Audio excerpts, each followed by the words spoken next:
Everyone. So friend, कैसे हैं आप सभी? आशा है आप सभी अच्छे होंगे, मस्त होंगे, स्वस्थ होंगे और जोर शोर से आप सभी की पढ़ाई चल रही होगी। सो गाइस, हमने चरक संहिता में दूसरा अध्याय जो कि अपमार्ग तंडुलीय अध्याय, उसे हमने स्टार्ट कर दिया था और लास्ट लेक्चर में हमने पंचकर्म उपयोगी द्रव्य देखा था और इनका क्या प्रयोग होता है वो हमने देखा था। ठीक है, नाउ इस चैप्टर में आगे यवागुओं का वर्णन किया गया है। टोटल यवागु कितने होते हैं? 28 प्रकार के यवागु होते हैं और इन 28 प्रकार के यवागुओं का आगे इस चैप्टर में क्या किया गया है, वर्णन किया गया है। ठीक है, तो अगर हम यवागु की बात करते हैं तो यवागु क्या होते हैं, तो अगर हम सामान्यतः देखें, है ना, अगर हम सामान्यतः देखें तो यवागु जो होता है वो क्या होता है, एक प्रकार का दलिया होता है।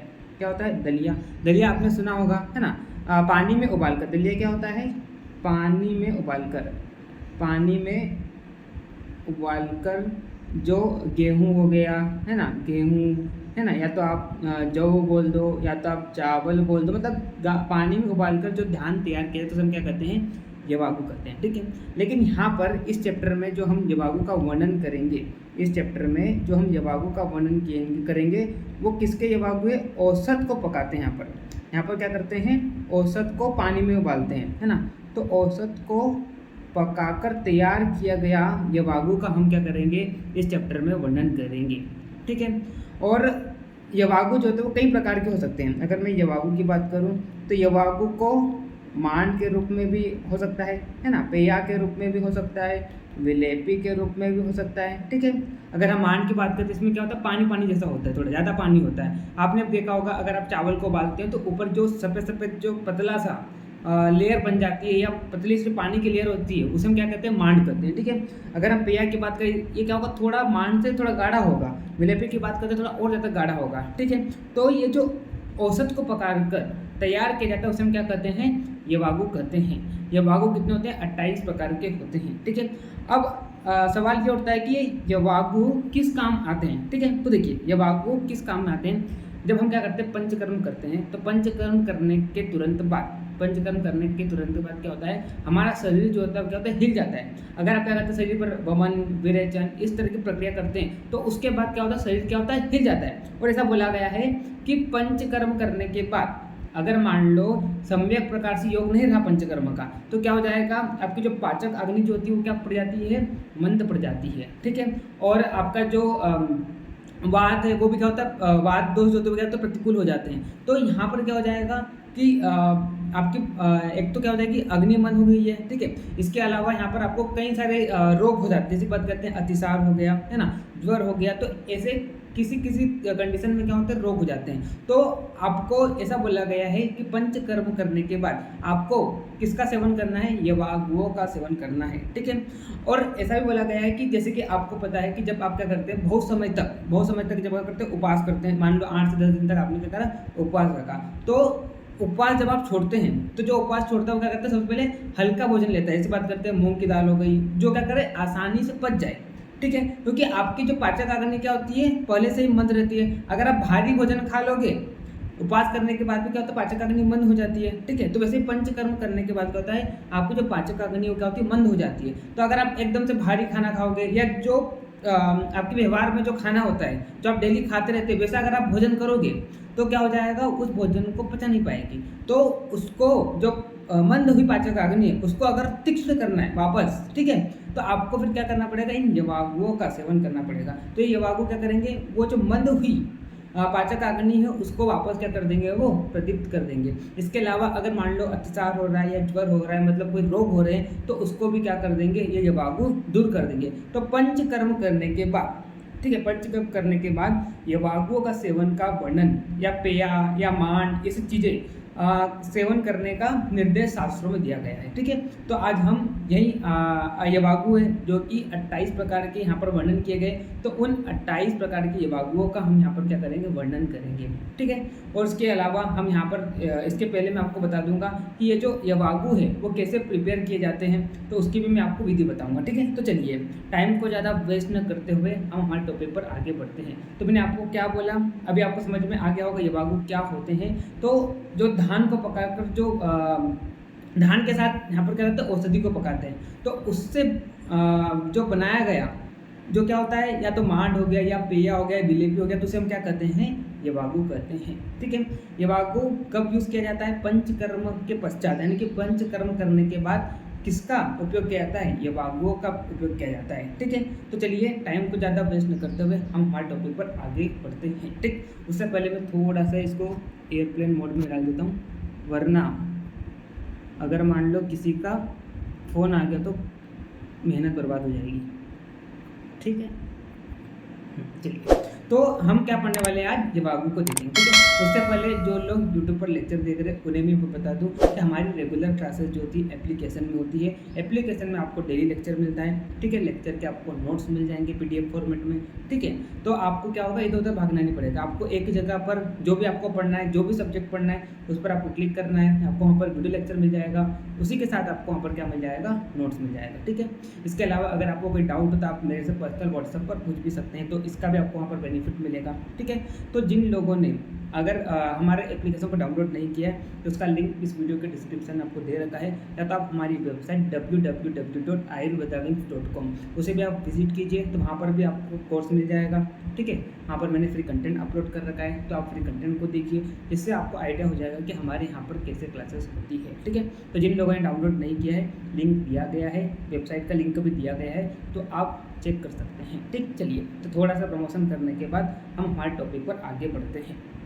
तो देखिए आप, यवागु क्या होता है, तो यहाँ पर एक बार फिर आप इसकी डेफिनेशन देख सकते हैं। पंचकर्म विधि वर्णन के पश्चात अनेक साध्य रोगों को ठीक करने के लिए, रोगों को दूर करने के लिए अनेक प्रकार की औषधियों से तैयार की जाने वाली यवागु को क्या कहते हैं, यहाँ पर वर्णन करेंगे, यहाँ पर बताया गया। ठीक है, तो देखिए यहाँ पर औषधि, देखो यहाँ पर क्या बताया, यहाँ पर अनेक प्रकार की औषधि से तैयार किया गया, यानी कि यहाँ पर क्या करते हैं, औषधि को उबाल कर यवागु को क्या करते हैं, तैयार करते हैं। और पंचकर्म के पश्चात, यानी कि पंचकर्म के बाद क्या होता है, एक तो आपकी क्या होती है, पाचक अग्नि बंद हो जाती है। इसके अलावा कई रोग होने के चांसेस होते हैं, जैसे कि बात करते हैं अतिसार हो गया है ना, जैसे बात करते हैं ज्वर हो गया। ये क्यों होता है पता है, क्योंकि पंचकर्म जब करते हैं ना उस समय आपको पूरा शरीर हिल जाता है। ठीक है, तो तुरंत बात करते हैं पूरा शरीर हिल जाता है कि भाई आप जैसे की बात करते हैं, हम वुमन की बात करते हैं, आपको क्या तो उल्टी करवाते हैं, है ना। विरेचन की अगर हम बात करते हैं तो वहाँ पर आपको दस्त लगवाते हैं, तो यहाँ पर क्या होता है, आपका शरीर पूरा हिल जाता है। ठीक है, तो इसके कारण क्या होता है, आपको अतिसार भी हो सकता है, इसके कारण आपको क्या हो सकता है, आपको ज्वर भी हो सकता है। तो इन सारे रोगों को ठीक करने के लिए जो औषध से तैयार किया गया यवागु है उसका सेवन करने को कहा गया है शास्त्रों में। ठीक है, चलिए तो देखिए आप इंग्लिश में भी वही चीज़ लिखी हुई है, description of various medicated yavagu, hereafter I will explain different gruels prepared with various medicinal herbs to eradicate curable disease. तो यहाँ पर उन्होंने क्या बोला कि अभी हमने क्या देखा था, पंचकर्म उपयोगी द्रव्य देखे थे, अब हम क्या देखेंगे, कई सारे यवागुओं का यहाँ पर वर्णन किया गया है ना, मेडिकेटेड ग्रुएल्स का यहाँ पर वर्णन किया गया है, उनको हम आगे देखेंगे। ठीक है, तो देखिए आप पंचकर्म में सम्यक योग न होने से पाचक अग्नि क्या पड़ जाती है, मंद पड़ जाती है, वायु क्या हो जाती है, प्रतिकूल हो जाती है। ठीक है, शूल अतिसार ज्वर आदि विकार उत्पन्न हो जाते हैं। ठीक है, तो इसके समन के लिए उसी प्रसंग में अनेक प्रकार के औषध सिद्ध यवागुओं का वर्णन किया गया है। ठीक है, तो पाचकाग्नि मंद पड़ जाती है ना, वायु प्रतिकूल हो जाती है, अतिसार ज्वर आदि रोग हो सकते हैं। ठीक है, तो इनको दूर करने के लिए यवागु का सेवन करने को कहा गया है। ठीक है, तो वमन विरेचन के बाद, जिसकी बात करते हैं, वमन विरेचन करने के बाद आपको पेया का सेवन शास्त्रों में बताया गया है ना, और हल्के पदार्थों का सेवन करने को आपको कहा गया है। ऐसा क्यों बोला, क्योंकि देखो जिस प्रकार से आपने देखा होगा, जब आप बाहर आपने ठंड में भी वो जलाया होगा, क्या बोलते हैं उसको, तापनी हमारे लैंग्वेज में निमाड़ी, जिसमें निमाड़ का ले लेने वाले तापनी बोलते हैं। तो उसमें अगर मान लो क्या होता है, थोड़ा अग्नि कम होने लग जाती है, तो आप क्या करते हैं, उसमें गोबर के कंडे डालते हैं या कुछ और लकड़ी डालते हैं कि वो क्या हो जाए, और जलने लग जाए। तो वैसे हमारी बॉडी में ये पाचक अग्नि क्या होती है, मंद हो जाती है। ठीक है, तो आप क्या करते हैं, जो आसानी से पच जाए ऐसे आहार विहार देते हैं, ताकि ये वापस क्या हो जाए, आपकी क्या हो जाए, आपकी जो मंद हुई अग्नि है वापस क्या हो जाए, वो प्रदीप्त हो जाए। ठीक है, तो देखिए आप यहाँ पर यह तात्पर्य कि जैसे सामान्य अग्नि जब बुझने लगती है, कोई सामान्य अग्नि जैसे बुझने लगती है, तो आप क्या करते हैं, उसमें कुछ लकड़ी के टुकड़े डालते हैं, गोबर या कंडा आदि हल्की वस्तु को डालते हैं, क्यों, ताकि वो वापस क्या हो जाए, प्रदीप्त हो जाए। तो ठीक उसी प्रकार से आप जब पंचकर्म करते हैं तो पाचक अग्नि क्या हो जाती है, मंद हो जाती है। ठीक है, तो उसको वापस प्रदीप्त करने के लिए आपको क्या करना है, हल्के पदार्थों को लेना है ना, जो आसानी से क्या हो जाए, पच जाए, ताकि वो मंद हुई अग्नि क्या वापस प्रदीप्त हो जाए। जैसे कि आपने भी देखा होगा, अगर बाहर आप अग्नि जलाते हो, उसमें अगर एकदम से आप कुछ ज़्यादा ही लकड़ी डाल दोगे, कुछ ज़्यादा ही लकड़ी डाल दोगे, वो क्या जाएगा, जलने के बजाय वो बुझ जाएगी। तो आप क्या करते हैं, कंडे डालते हैं या हल्की पदार्थ डालते हैं ताकि वो अग्नि क्या हो जाए, और ज़्यादा बढ़े। फिर जैसे वो बढ़ जाएगी तो आप भारी चीज़ डालते हैं। तो वैसे हमारे बॉडी में भी क्या होता है, ऐसा ही होता है। अगर वो मंद हुई है तो आपको उसको प्रदीप्त करना है, तो आपको क्या करना है, हल्का आहार लेना है जो आसानी से क्या हो जाए, पच जाए। एक बार जब प्रदीप्त हो जाएगी तब आप भारी लेना चालू करो। तो वैसे ही जब तुरंत पंच कर्म करते हैं ना, तो जो आप डेली जो आपका डेली रूटीन जो खाना या आहार विहार रहता है वो नहीं आपको लेना है, आपको हल्के पदार्थ लेना है। मूंग की दाल हो गई, जो हल्की मतलब चीज़ें होती है ना, ताकि वो आपकी जो मंद हुई अग्नि उसको वापस क्या करते हैं, प्रदीप्त करते हैं। उसके बाद आपको क्या करना है, फिर जो भी आपका व्यवहार में जो आहार विहार है वो आप ले लो उसके बाद, ठीक है। और इसके अलावा यहाँ पर कई रोग भी दूर हो जाएंगे, ठीक है। तो इसीलिए यहाँ पर इन यवागुओं का क्या किया जाता है, सेवन किया जाता है, ठीक है, पंचकर्म करने के बाद। तो देखिए आप यहाँ पर ठीक उसी प्रकार से पाचक अग्नि के क्षीण होने पर सुपच पदार्थों द्वारा उसको सुलगाने का प्रयास किया जाता है, जिससे वह क्या हो जाए, सर्वोपच हो जाए। तो आई होप आपको समझ में आ गया हो। तो यवागु क्या होते हैं, औसत को पकाकर जो तैयार की जाते हैं, वो पेया के रूप में भी हो सकता है, मान के रूप में हो सकता है, विलेपी के रूप में, आदि के रूप में हो सकता है, ठीक है। तो उसे हम क्या कहते हैं, यवागु कहते हैं। और यवागु जो होता है वो कब उपयोग किया जाता है, पंचकर्म करने के बाद। क्यों, क्योंकि पंचकर्म करने के बाद हमारा पूरा शरीर हिल जाता है, पाचक अग्नि मंद हो जाती है, अतिसार, ज्वर, ये सब क्या हो सकते हैं, रोग हो सकते हैं। तो इनको दूर करने के लिए यवागुओं का वर्णन बताया गया है, ठीक है। चलिए, तो यवागु आदि का निर्माण विधि यहाँ पर बताइए। तो देखो, औसत मात्रा आपको कितनी लेना है, 12 ग्राम। तो जिस भी औसत का आपको यवागु बनाना है, जिस भी औसत का आपको क्या बनाना है, यवागु बनाना है, तो उसकी मात्रा आपको कितनी लेना है, 12 ग्राम लेना है, ठीक है। और उस औषधि को आपको क्या करना है, 37 गुना जल में पकाना है। तो ये जो 12 ग्राम लिया, इसको आपको क्या करना है, इसको आपको 37 गुना जल में क्या करना है, पकाना है। और कब तक पकाना है, जब तक ये जल क्या हो जाए, आधा न हो जाए, ठीक है। जैसे ये जल आधा हुआ तो उसको आपको क्या कर लेना है, छान लेना है। छान लेने के बाद आपको क्या मिलेगा, पानी मिलेगा। उस पानी में क्या होगी, औषधि भी मिली होगी। तो उस पानी का ये जो क्वाथ आपको जो मिलेगा, ऐसा आप बोल दो, वो जो क्वाथ मिलेगा, उस क्वाथ को आपको क्या करना है, धान में पका लेना है, ठीक है। मतलब किसी भी धान को उस क्वाथ में पका लेना है आपको। तो देखिए आप यहाँ पर, तो जब तक आधा जल ना बचे तब तक उसका करना है, पकाना है। जैसे आधा हो जाएगा उसको आपको क्या कर लेना है, छान लेना है ना। फिर उस आधे जल में, जो आधा जल आपने छाना है, उसको उसमें क्या करना है आपको, अगर आप चावल का, अगर आप मांड बना रहे हैं तो आपको 60 ग्राम चावल लेना है, और उस वो जो आपने छाना है जल है, उसमें आपको क्या करना है, पकाना है। तो कब तक पकाना है, जब चावल अच्छी तरह पककर कणों के रूप में बिखर जाए, उसे उतारकर प्रयोग में लाया जाए, ठीक है। तो आपको क्या करना है, जिस भी औसत का आपको क्या करना है, जिस भी औसत का आपको यवागु बनाना है, तो वो औसत कितने लेना है, आपको 12 ग्राम लेना है। और इसको आपको क्या करना है, 37 गुना जल में पकाना है, ठीक है। 37 गुना जल में पकाना है। ठीक, कब तक पकाओगे, जब तक इसकी मात्रा आधा ना हो जाए, जल की मात्रा, ठीक है। जैसे ये हो जाएगी आधी, तो उसको क्या कर लेना है, उसको आपको छान लेना है, ठीक है। छान लेने के बाद वो जो जल है, या तो ऐसा बोल दो, क्वाथ बोल दो, ठीक है, औषधि का क्वाथ या काढ़ा जो भी मिलेगा आपको, ठीक है। तो वो जो मिलेगा उसको आपको क्या करना है, उस जल में आपको क्या करना है, चावल को पका लेना है। चावल कितने लेना है आपको, 60 ग्राम चावल लेना है, ठीक है। 60 ग्राम आपको क्या करना है, 50, 60, 40 कुछ भी बोल दो आप, तो इतना ही आपको आसपास क्या करना है, चावल को लेना है और उस चावल को पका लेना है। तो इस तरह से आपका यवागु क्या हो जाएगा, तैयार हो जाएगा, ठीक है। चलिए, तो देखो वही चीज़ यहाँ पर लिखी हुई है, यवागु 12 gram of medicine should be taken, ठीक है, and cooked 37 times water. When half the water is left, जब आधा बच जाएगा उसको क्या फिल्टर कर लेना है।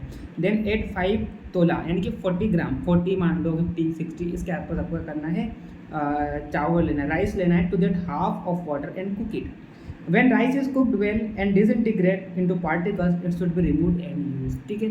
जब वो पक जाए तो आपको क्या करना है, उसको यवागु के फॉर्म में यूज़ करना है, ठीक है। चलिए, तो देखिए आप, अब कई प्रकार के यवागु 28 प्रकार के यहाँ पर वर्णन किया गया है, तो हम एक एक को फटाफट देख लेते हैं, ठीक है। चलिए, यहाँ पर बस नाम दिया गया है कौन कौन सी औषधि का यवागु आप बना सकते हैं, ठीक है। चलिए, और यहाँ पर अलग अलग कंडीशन में बताया, जैसे बात करते हैं शूलनाशक यवागु की बात करते हैं, तो शूलनाशक मतलब जो क्या करेगा, आपकी पाचक अग्नि जो मंद है उसको क्या करेगा, प्रदीप्त कर देगा, यानी कि इन्हेंस करेगा आपको डाइजेशन को, और कोलिक पेन जो है उसको भी दूर करेगा, है ना।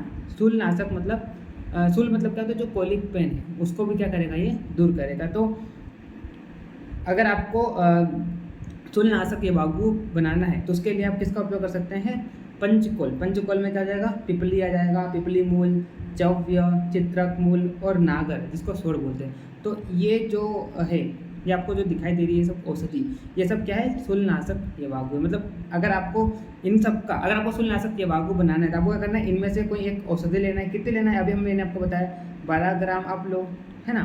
फिर इसको क्या करो, उसको आप 37 गुना जल में पकाओ, है ना। इसको इनमें से कोई भी औषधि लो, उसको आप क्या करो, 37 गुना जल में पकाओ। फिर पकने के बाद क्या हो जाएगा, इसका जो भी रस है औषधि का वो किस में आ जाएगा, जल में आ जाएगा। तो जल जो आधा बचा हुआ है उसको आप क्या कर दो, चावल, मतलब उस जल में आपको क्या करना है, कड़क कर देना है, चावल को पका देना है, ठीक है। तो आपका येबागु बन जाएगा, ठीक, शूलनाशक येबागु बन जाएगा वो, ठीक। उसके बाद आप देखिए पाचनी एंड ग्रहणी पेया, ठीक है। तो जो क्या करें, डाइजेशन के लिए यानी कि आपकी पाचन काकनी को भी क्या करें, जो प्रदीप्त करे, और साथ में क्या करें, ग्रहणी का मतलब क्या होता है, ग्रहणी का मतलब होता है अतिसार, है ना, अतिसार। और अतिसार भी कौन सा, आपका वात दोमिनन अतिसार, ठीक है। तो उसको अगर आपको दूर करना है तो आपको क्या करना है, केत का फल हो गया, बेल, 3 पत्तियाँ, मठा, अनारदाना, यानी कि दाडिम जो होता है, से सिद्ध की गई पेया क्या होती है, पाचन और ग्राही होती है। मतलब आसानी से क्या होती है, आसानी से क्या होती है, पचाने का काम करती है, और कैसे होती है, ग्राही होती है। ग्राही मतलब डायरिया को क्या करती है, कम करती है, यानी कि मल को क्या करती है, वो बांधने का काम करती है, ठीक है। उसके बाद वातज विकार नाशक पेय की बात करें, अगर मान लो वातज रोग है तो उसको आपको अगर दूर करना है तो उसके लिए आपको वातज विकार नाशक पेय को लेना है। यहाँ पर पेय मैं आपको बताया था, पेया जो होता है वो क्या लिक्विड फॉर्म में होता है। यहाँ पर क्या होगा, थोड़ा सा मांड से क्या होता है, थोड़ा गाढ़ा गाढ़ा होता है, ठीक है। तो यहाँ पर अगर आपको वातज विकार नाशक पेय बनाना है तो आपको क्या करना है, लघु पंचमूल लेना है। पंचमूल 2 प्रकार के होते हैं, है ना। एक तो क्या होता है, अगर हम पंचमूल की बात करें तो पंचमूल 2 प्रकार के होते हैं। एक तो आपका क्या होता है, लघु पंचमूल होता है, और एक आपका क्या होता है, बृहद पंचमूल होता है, ठीक है।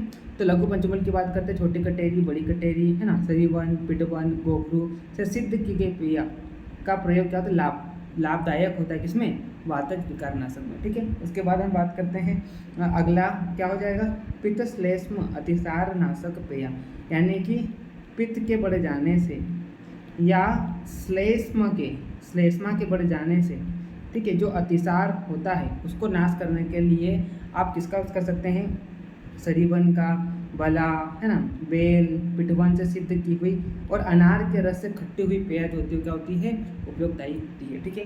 उसके बाद अगर हम बात करते हैं रक्त अतिसार हनी पेय, ठीक है।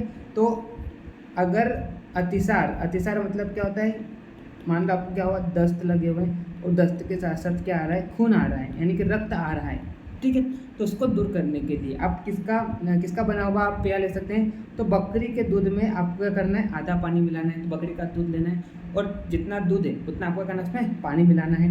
उसमें फिर आपको क्या करना है, सुगंध बाला या नीलकमल या नागरमोथा या पिटवन से तैयार की हुई पेय जो होती है वो क्या करती है, रक्त अतिसार को दूर करती है, ठीक है। तो अगर मान लो दस्त हो रहे, दस्त के साथ साथ अगर मान लो खून भी आ रहा है तो उसका अगर आपको दूर करना है तो आपको करना है, बकरी का दूध लेना है, उसमें आधा जल मिलाना है और उसमें आपको फिर क्या करना है, सुगंध बाला, नीलकमल, नागरमोथा, पिटवन से बनाया हुआ क्वाथ को तैयार करना है और उस क्वाथ में आपको क्या करना है, फिर उसका सेवन करना है, ठीक है। या उसका आपको येबागु बनाना है और उसका आपको करना है, सेवन करना है, ठीक है। पेय के रूप में यहाँ पर सेवन करने के लिए बोला गया है। उसके बाद तो यहाँ मतलब ऐसा है कि यहाँ पर येबागु पेय के रूप में होगा, ठीक है। मैंने आपको बताया ना, येबागु कई प्रकार की हो सकती है, पेय के रूप में, मांड के रूप में, विलेपी के रूप में। तो यहाँ पर क्या है, पेय के रूप में, ठीक है। उसके देखो एक चीज़ आपको मैं बता दूँ कि येबागु कुछ नहीं है, येबागु क्या है, औषध लेने का एक तरीका है। जैसे आप चूर्ण जो होता है उसके फॉर्म में आप लेते हैं, एक तो क्वाथ के फॉर्म में आप लेते हैं, तो वैसे येबागु भी जो है वो क्या है, औषधि लेने का एक तरीका है, ठीक है। चलिए उसके बाद हम बात करते हैं आम अतिसारहनी पेय। तो आम अतिसार है ना, आम अतिसार में अतीस और सोट से बनाई गई पेय को अनार के रस में खट्टी करके आपको देना है, ठीक है। तो आम अतिसार में क्या करना है, अतीस हो गया या सोट से बनाई गई जो पेय होती है उसको आपको अनार के रस में खट्टा करके आपको क्या करना है, सेवन करना है, ठीक है, आम अतिसारणी में। उसके बाद मूत्र कृच्छनाशिनी पेय, जब मूत्र करते हैं उस समय अगर मान लो क्या होती है, कठिनाई होती है, ठीक है। तो उस समय आपको किस का पेय लेना है, किससे बनी हुई पेय, तो गोखुर और छोटी कटोरी से सिद्ध पेय में यानी कि राब मिलाकर आप क्या करना है, आपको उस पेय को लेना है। ठीक है, तो अगर मान लो जिसको यूरिन करने में क्या होती है, कठिनाई होती है ना, मतलब जब आप मूत्र करते हैं तो कठिनाई से मूत्र क्या होता है, बाहर निकलता है। ठीक है, या दर्द होता है, तो उसमें आपको क्या करना है, गोखरू और छोटी कटेरी से बनी हुई पेया को आपको क्या करना है, पानी में मिलाकर आपको लेना है। ठीक है, उसके बाद अगला आप देखिए यहाँ पर अगला क्या दिया है हमें, क्रिमग्नि युवागु। ठीक है, वायुविडंग, पिपरामूल, सिगरू एवं मरीच के साथ मट्ठे में तैयार तथा सब्जी खार मिश्रित युवागु को क्या करती है, कृमियों को नष्ट करता है। अगर मान लो कृमि रोग हो गए, ठीक है, तो उसको दूर करने के लिए आपको किसका युवागु लेना है, वायुविडंग, पिपरामूल, सिगरू और मरीच के साथ आपको क्या करना है, मट्ठे में तैयार तथा सब्जी खार में मिश्रित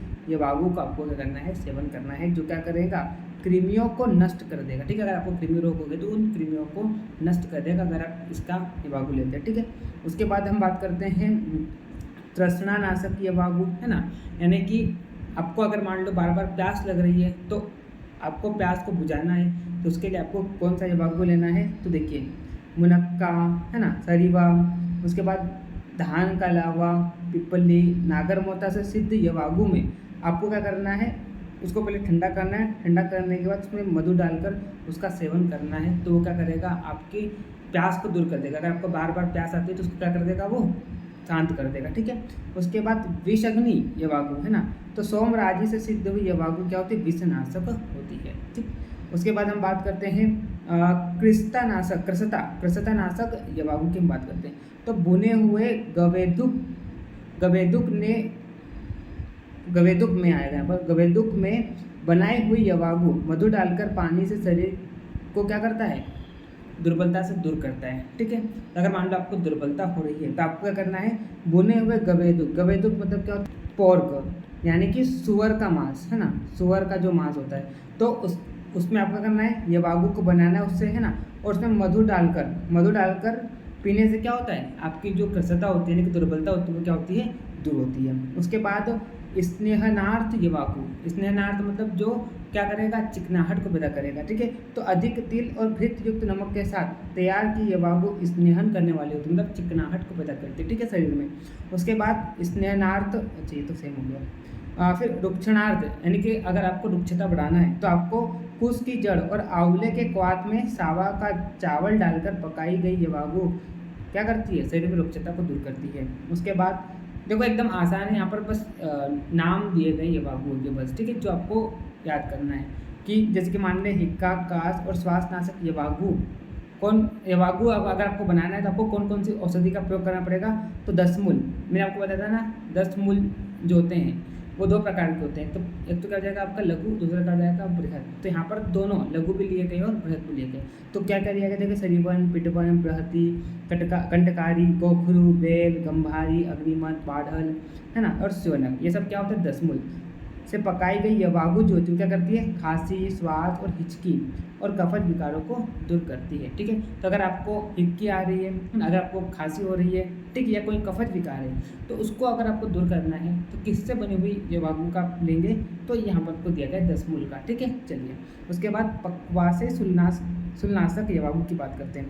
तो यमक मतलब क्या होता है, यमक मतलब तेल प्लस घी के मिश्रण को, है ना, तेल प्लस घी के मिश्रण को यमक बोलते हैं। ठीक है, तो देखो बराबर घी और एवं तेल, है ना, यमक मतलब क्या हो जाएगा, यमक जो होता है, यमक मतलब बराबर मात्रा में तेल और घी जो होता है उसको क्या बोलते हैं, उसके मिश्रण को यमक बोलते हैं। ठीक है, तो उसमें चावल को भूनकर मध्य के साथ, चावल में भूनकर मध्य के साथ पकाई हुई युवागु जो होती है क्या करती है, पक्वाशय के शूलनाशक को, पक्वाशय के शूल को क्या करती है, दूर करती है। ठीक है, पक्वाशय मतलब छोटी आंत, ये बड़ी आंत हो गई, है ना, तो इसको क्या करती है, वहाँ पर अगर मान लो कुछ पेन हो रहा है तो उस पेन क्या करती है, दूर करती है। ठीक है, चलिए उसके बाद हम बात करते हैं अगला रेचक युवागु, है ना, रेचक मतलब क्या होता है, विरेचक जो क्या करेगा, मल को बाहर निकालेगा, है ना, मल को क्या करेगा, बाहर निकालेगा। ठीक है, तो साग, मांस, तिल और उड़द से सिद्ध युवागु जो होती है पुरुष को बाहर निकालती है। ठीक, उसके बाद ग्राही युवागु की बात करते हैं।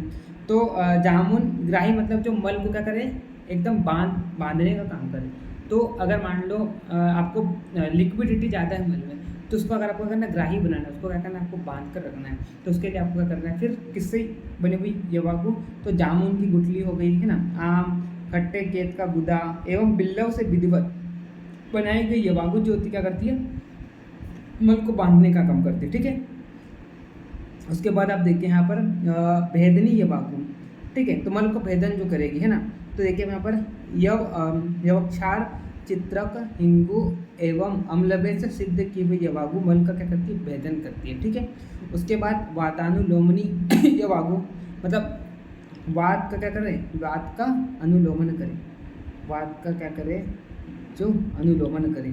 ठीक है, तो वो यवागु कौन कौन से मतलब किससे वो आप तैयार कर सकते हैं, किस औषधि से, तो हर्रे, पिपरामूल एवं विश्व से बनी यवागु वायु का क्या करती है, अनुगमन करती है। ठीक है, उसके बाद घृतजन्य उपद्रव शामक यवागु। ठीक है, अगर आप एक तो क्या करते हैं, घी लेते हैं एकदम, अगर मान लो कम घी लिया तो उससे कोई फर्क नहीं, लेकिन आप ज़्यादा घी लेते हैं तो क्या करते हैं, उपद्रव शामक होता है। ठीक है, तो ज़्यादा घी लेने से जो उपद्रव शामक यवागु है, तो अगर मान लो आपने क्या क्या ज़्यादा घी लिया तो उससे ज़्यादा उपद्रव बढ़ जाते हैं, तो उसको समन करने के लिए किससे बने हुए यवागु को लेना है आपको, तो तक्र यानी कि मट्ठा से बनी हुई यवागु जो होती है क्या करती है, घृत के अजीर्ण से उपद्रवों को क्या करती है, शांत करती है। अगर आपने ज़्यादा घी खा लिया, उससे अगर मान लो पचता नहीं है तो यहाँ पर क्या होता है, उपद्रव हो जाते हैं। अगर मान लो घी पचा नहीं है तो उपद्रव तैयार हो जाते हैं, तो उस उपद्रव को शांत करने के लिए, समन करने के लिए आपको क्या करना है, मट्ठा से बनी यवागु लेना है। ठीक है, मट्ठा से बना है। यहाँ पर आपने देखा होगा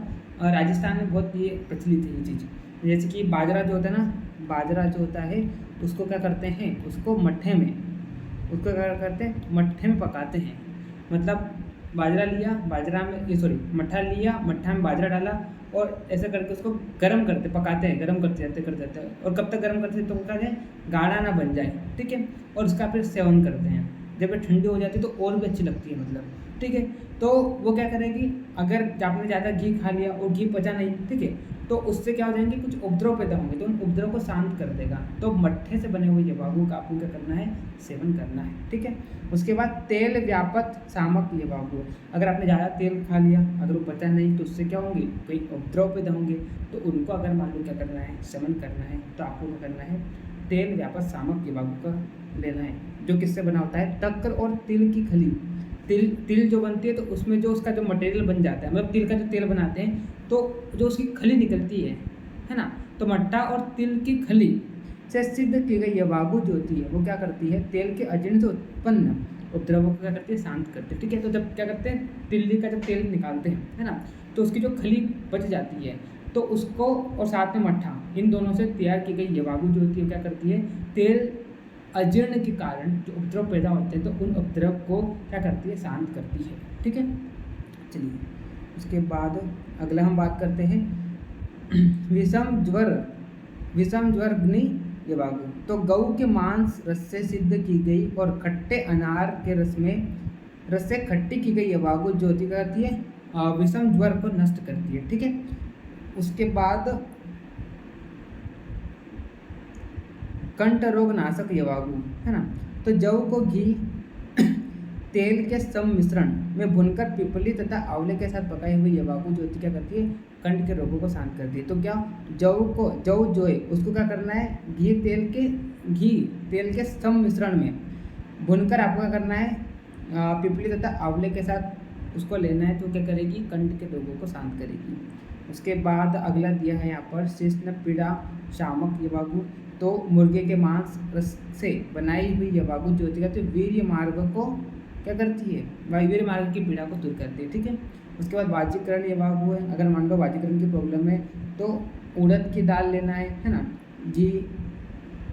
उड़द की दाल तथा घी और दूध के साथ बनाई हुई यवागु जो होती है तो वृक्ष होती है, वाजीकरण होती है। ठीक है, चलिए उसके बाद मदहर यवागु, अगर मान लो आपने मदिरा पिए है ना और बहुत ज़्यादा आपको क्या करी हुई है, चढ़ गई है, तो उसको आपको क्या करना है, शांत करना है, यानी कि उतारना है मदिरा को, है ना, मदिरा के नशे को उतारना है। तो आपको क्या करना है, पोई के साग और दही के साथ पकाई हुई यवागु मदरोग को दूर करती है। ठीक है, उसके बाद हम बात करते हैं सुधानाशक यवागु। तो अपामार्ग चिचड़ी के बीज है ना, दूध और गोह के मांसरस से बनाई हुई यवागु क्या करती है, भूख को नष्ट करती है। ठीक है, चलिए तो इस तरह से यहाँ पर कई ये वाक्य थे, है ना, एकदम आसान सा टॉपिक था, इसलिए मैंने इसकी स्पीड थोड़ी हाई रखी। आपको लगा होगा मैंने फटाफट यहाँ पर नोट्स को बांटा है एक प्रकार से। ठीक है, क्योंकि यहाँ पर क्या है, यहाँ पर कई प्रकार के ये वाक्य दिए गए हैं जो किससे सिद्ध है, मतलब किससे बने हुए, उनका यहाँ पर वर्णन किया गया है, उन औषधि का यहाँ पर वर्णन किया गया है। ठीक है, या उन जड़ी बूटी का यहाँ पर वर्णन किया गया है, बस। ठीक है, तो यहाँ पर समझाने से कुछ था नहीं, शुरुआत में समझाने से था कि ये वाक्य क्या होता है, इसका मतलब मैंने आपको बता दिया है। वो कब उपयोग किया जाता है, तो पंचकर्म के पश्चात ये वाक्य का उपयोग किया जाता है, वो भी मैंने आपको बता दिया। ठीक है, चलिए तो इस तरह से हमारा ये वाला जो चैप्टर है, कौन सा, अपमार्ग तंडुलीय अध्याय, ये पूरा फिनिश हो गया है। ठीक है, चलिए तो आई होप आपको लेक्चर पसंद आया होगा। अगर आपको कोई डाउट हो तो आप पूछ सकते हैं। ठीक, चलिए तो मिलते हैं नेक्स्ट लेक्चर में, तब तक के लिए okay bye, see you again.